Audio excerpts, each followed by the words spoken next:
Agatha கிறிஸ்டியின் அந்த புதையல் எங்கே? அத்தியாயம் 24. டொவாரில் இருந்த வீடு. நான் வண்டியை வேகமாக ஓட்டுறதுல உங்களுக்கு ஒன்றும் சிரமம் இருக்காதுன்னு நினைக்கிறேன் என்றாள் பண்டில். கிளம்புறதுல லேட்டாக்கிட்டேன். ஏற்கனவே தலை தெறிக்கும் விதத்தில் அவர்கள் பறந்து கொண்டிருப்பதாய் உணர்ந்தார் ஆண்டனி. ஆனால் உடனேயே இன்னும் வேகமாய் ஓட்ட வேண்டும் என்று பண்டில் முடிவெடுத்தால் அதனை எதாலும் தடுக்க முடியாது என்பதையும் அவர் உணர்ந்து கொண்டார். பலருக்கு என்றபடி கும்பலை கடக்க வண்டியின் வேகத்தை சற்று தாழ்த்திய போது குறிப்பிட்ட பண்டில், என் காரோட்டத்தை கேட்டாலே பயம். ஒரு உதாரணத்துக்கு, பரிதாபத்துக்குரிய அப்பா.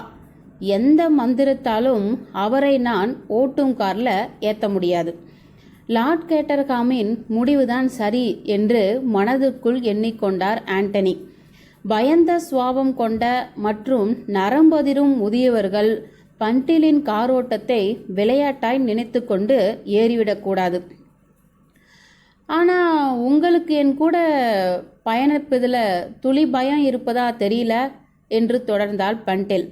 காரின் 2 சக்கரங்களை கொண்டு வேகம் குறையாமல் ஒரு கூரான வளைவில் திரும்பியபடி, இந்த மாதிரியான வேகமான டிரைவிங்கில் எனக்கு நல்ல ட்ரைனிங் உண்டு என்றார் ஆண்டனி. மேலும் என்று ஒரு கூடுதல் தகவல் தந்தார். நான் இப்போ மிகுந்த அவசரத்தில் இருக்கேன். அப்போ இவளை நான் இன்னும் கொஞ்சம் வேகமாக விரட்டட்டுமா? ஓ கடவுளே, நோ என்றார் ஆண்டனி அவசரமாய். இப்பவே 70 இருக்கோம். இப்படி திடீர்னு அவசரமாக எங்கே கிளம்பிட்டீங்கன்னு தெரிஞ்சிக்க துடிக்கிறேன். எதிரே இருந்த சின்ன கூடாரத்தை எச்சரிக்கை ஆரனை படும் மோசமாக கத்துவிட்டு கொண்டிருந்தபோது கேட்டாள் பண்டில். நான் கேட்கலாமான்னு தெரியல, இருந்தாலும் கேட்குறேன். நீங்கள் ஒன்றும் நீதியின் பிடியிலிருந்து தப்பிச்சுக்கிட்டு ஓடலையே? எனக்கு நிச்சயமா தெரியல என்றார் ஆண்டனி சிந்தனையாய். ஆனால் கூடிய சீக்கிரத்தில் தெரிஞ்சுப்பேன். தற்போது அந்த ஸ்காட்லாண்ட் யார்ட் ஹால் நான் நினைச்ச மாதிரி ஒன்றும் முயல் கிடையாது, புலி என்றாள் அவள் சிந்தனையாய்.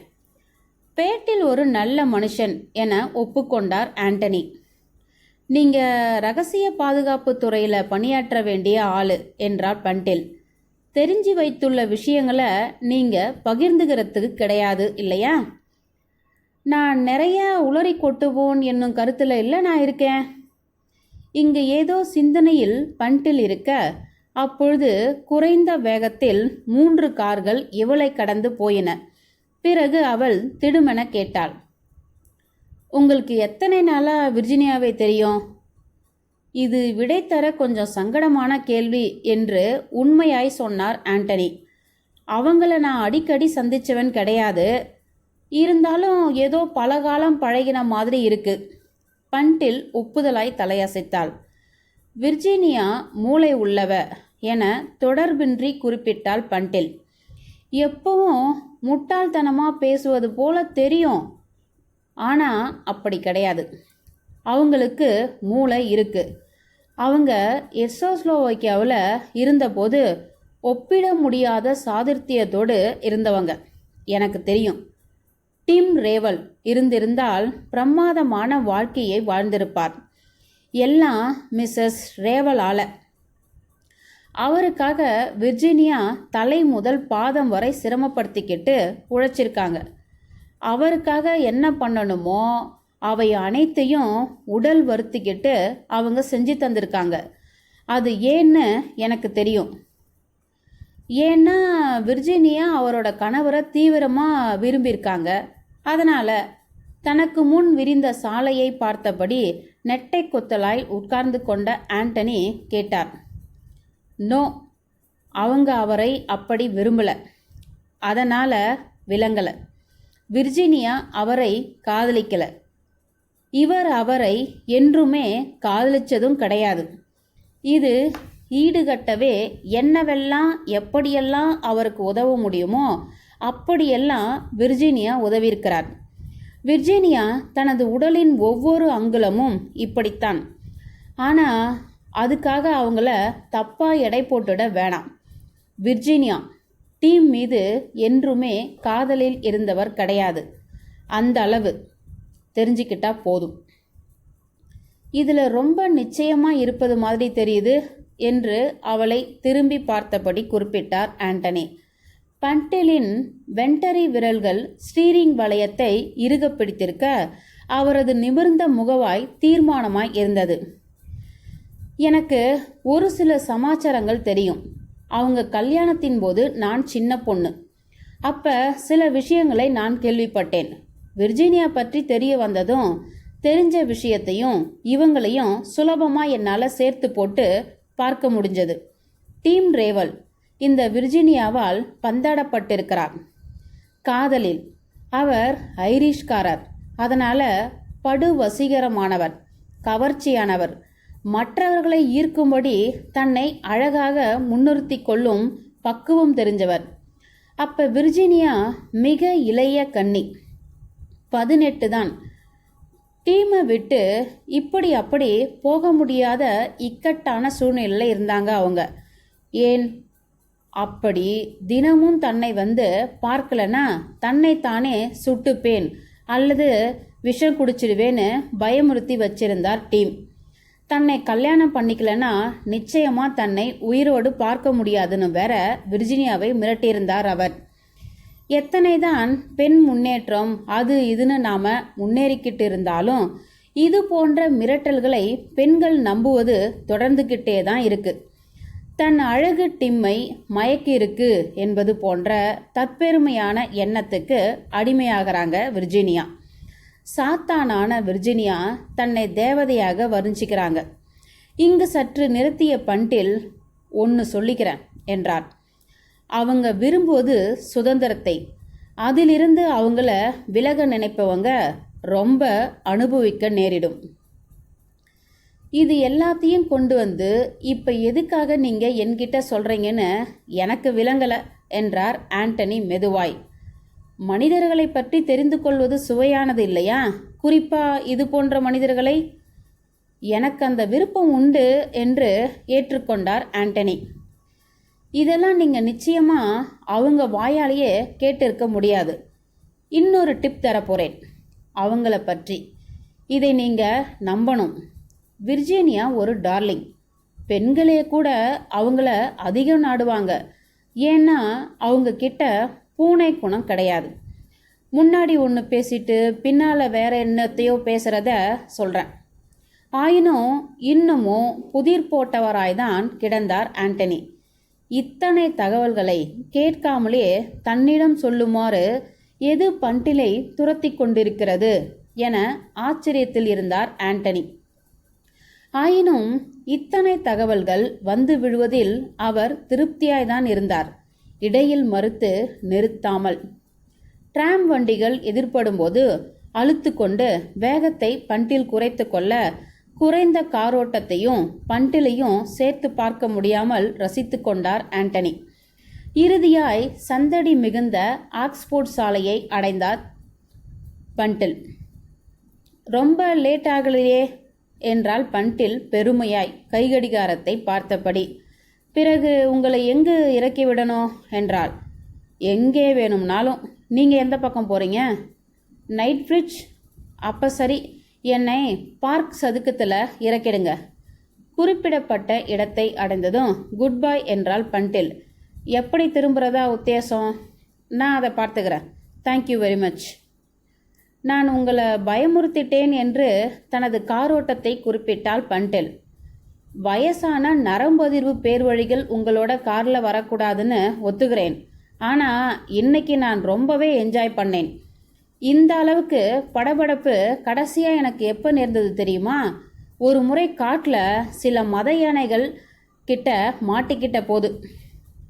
கொழுப்பு தான் மேன் உங்களுக்கு. இன்னைக்கு ஒரு சின்ன குதியல் கூட இல்லாமல் ஐஸ் ஸ்கேட்டிங் போல காரை நான் ஓட்டிக்கிட்டு வந்திருக்கேன் தெரியுமா? ஓ, இப்படியெல்லாம் வேற நினப்பா உங்களுக்கு? சே, ஆண்களுக்கு பெண்ணின் தைரியத்தை ஒத்துக்கும் வீரமே கிடையாதப்பா. இது தப்பான கருத்து. நான் மனசு புண்பட்டு கிளம்புறேன். இப்படி சொல்லிவிட்டு கலுக்கென்று சிரித்தபடி காரை விற்றென்று ஒடித்துக்கொண்டு விடை பெற்று போனாள். கீழ் இறங்கியிருந்த ஆண்டனி அந்த பக்கமாய் கடந்து போன ஒரு டாக்ஸியை அமர்த்தி கொண்டு அதனுள்ளே நுழையும் போது விக்டோரியா ஸ்டேஷன் என்றார். ஸ்டேஷன் வந்ததும் காசு கொடுத்து காரினை அனுப்பிவிட்டு டொவார் பகுதிக்கான அடுத்த ரயில் பற்றி விசாரித்தார். துரதிருஷ்டவசமாக அப்பொழுதுதான் புறப்பட்டு போயிருந்த ரயிலை அவர் விட்டிருக்கிறார். 1 மணி நேரம் காத்திருக்க வேண்டியதுதான் என்று ஊர்ஜிதமாகியதும் புருவங்கள் இரண்டும் முடிச்சிட்டு சிக்கிக்கொள்ளும் வண்ணம் மேலும் கீழும் நடந்தபடி இருந்தார் அவர். ஓரிரு முறை பொறுமை இழந்தவராய் தனது தலையை மறுத்து அசைத்து கொண்டார். டொவாருக்கான பயணம் அப்படி ஒன்றும் சொல்லிக்கொள்ளும்படி அமையவில்லை. அங்கு சேர்ந்ததும் துரிதமாய் ஸ்டேஷனை விட்டு வெளியேறிய ஆண்டனி என்னவோ திடீரென்று நினைவு வந்தவரை போல் பின்பக்கமாய் திரும்பினார். அவரது உதடுகளில் சிறு புன்னகை விளைந்திருக்க ஹர்ஸ்ட் மியர் லாங்லி சாலைக்கு வழிகாட்டுமாறு கேட்டுக்கொண்டார். வழிகாட்டப்பட்ட சாலை மிக நீளமான ஒன்றாய் இருந்தது. ஊரை விட்டு வெளிப்புறமாய் அது போய்கொண்டே இருந்தது. போர்ட்டரின் வழிகாட்டுதலின்படி ஹர்ஸ்ட் மியர்தான் கடைசி வீடு. ஆண்டனி மெல்லமாய் நடக்க ஆரம்பித்தார். அவருடைய நடவடிக்கைகளில் புது குதூகல நிலை உருவாகியிருந்தது. ஆபத்து கையருகில் வந்ததும் அவருக்குள் எப்பொழுதும் வெடிக்கும் ஆர்ப்பாட்டம் அது. போர்ட்டர் சொன்னது போலவே ஹர்ஸ்ட் மியர் லாங்லி சாலையின் கடைசி வீடாய்தான் இருந்தது. காடாய் மண்டிருந்த புதர் செடிகளுக்குள் மத்தியில் தன்னுடைய நிலத்தில் நன்கு பின்னுக்கு தள்ளி அமைந்திருந்தது அவ்வீடு. இந்த இடம் சில வருடங்களாய் காலியாகவே இருந்திருக்க வேண்டும் என தீர்மானித்தார் ஆண்டனி. காம்பவுண்ட் சுவரில் பாதி தொங்கியபடி இருந்தது துருப்பிடித்த கேட்டு. அதிலிருந்த போர்டு சிதிலமடைந்து பாதி அழிந்திருந்தது. தனிமையான வீடு என முணுமுணுத்து கொண்டார் ஆண்டனி. சரியாதான் தேர்ந்தெடுத்திருக்காங்க. சில நிமிடங்கள் தயங்கி சாலையிலேயே இருந்தார். பாலைவனமாய் கிடந்த சாலையை இடமும் வலமாய் ஒரு முறை பரீட்சித்து கொண்டார். பிறகு புதர் வளர்ந்து கிடந்த வீட்டின் முன் பகுதிக்குள் நழுவி நுழைந்தார். சிறிது தூரம் வரை உள்ளே நடந்து போன அவர் எதையோ கேட்பது போல அப்படியே அங்கு நின்றார். வீட்டிலிருந்து இன்னும் சிறிது தூரத்தில்தான் ஆண்டனி நின்று கொண்டிருந்தார். சுற்று வட்டாரத்தில் எங்கும் சின்ன ஓசையை கூட கேட்க முடியவில்லை. பழுத்திருந்த இலைகள் சில அங்கிருந்து மரத்திலிருந்து தானாய் நழுவி கரகரவென ஓசை எழுப்பியபடி கீழே விழுந்தபோது குண்டூசி விழுந்தால் கேட்கும் அளவுக்கு இருந்த அமைதி கலைக்கப்பட்டு மரண ஓலம் எழுந்தது. ஆண்டனி துணுக்குற்றார். பிறகு சிரித்து கொண்டார். நடுக்கம் என தனக்குத்தானே முணுமுணுத்து கொண்டார். இப்படியெல்லாம் கூட எனக்கு நடுங்க தெரியும்னு முன்னாடியே தெரியாம போச்சே. நடைபாதையில் மேற்கொண்டு நடந்து போய் கொண்டிருந்தார் அவர். தற்சமயம் நடைபாதை சிறு வளைவு கொண்டு தொடர்ந்த பகுதியில் அவர் புதருக்குள் தன்னை இழுத்து போட்டுக்கொண்டு வீட்டில் இருக்கும் ஒருவரும் பார்த்துவிடா வண்ணம் அப்படியே அதன் மறைவில் நடக்கலானார். சட்டென புதர் இடுக்கின் வழியாக உன்னிப்பாய் கவனித்தபடி அப்படியே நின்றுவிட்டார் ஆண்டனி. சற்று தொலைவில் எங்கோ நாய் ஒன்று குரைத்தது. ஆனால் கை கெட்டும் தூரத்தில் ஏற்பட்ட ஒரு சப்தம்தான் அவருடைய கவனத்தை கைது செய்திருந்தது. அவருடைய கூர்மையான காதின் கணிப்பு தப்பவில்லை. குட்டையாய் ஒல்லியாய் விரைப்பாய் இருந்த ஒரு ஆள் பாதையின் வளைவில் திரும்பிக் கொண்டிருந்தான். அயல் நாட்டான் போன்ற தோற்றம். அவன் நிற்கவில்லை. ஒரே சுருதியில் வீட்டை வட்டமிட்டபடி நடந்து கொண்டிருந்தான் அவன். ஆண்டனி தனக்குத்தானே ஒப்புதலாய் தலையசைத்து கொண்டார். காவல்காரன் என முணுமுணுத்து கொண்டார். இவனுங்க வேலைய துல்லியமா கவனிப்பானுங்க. அவன் கண் பார்வையிலிருந்து மறைந்ததும் இடப்பக்கமாய் பாதையை மாற்றிக்கொண்டு கடந்து போன காவல்காரனின் அடி ஒற்றி அமையுமாறு நடக்கலானார் ஆண்டனி. அவருடைய காலடி தடங்கள் கிஞ்சித்தும் அரவம் எழுப்பவில்லை. தற்சமயம் சரளை போடப்பட்டிருந்த பாதையில் கொத்து வெளிச்சம் வந்து விழுமாறு இருந்த இடத்துக்கு வந்திருந்தார் ஆண்டனி.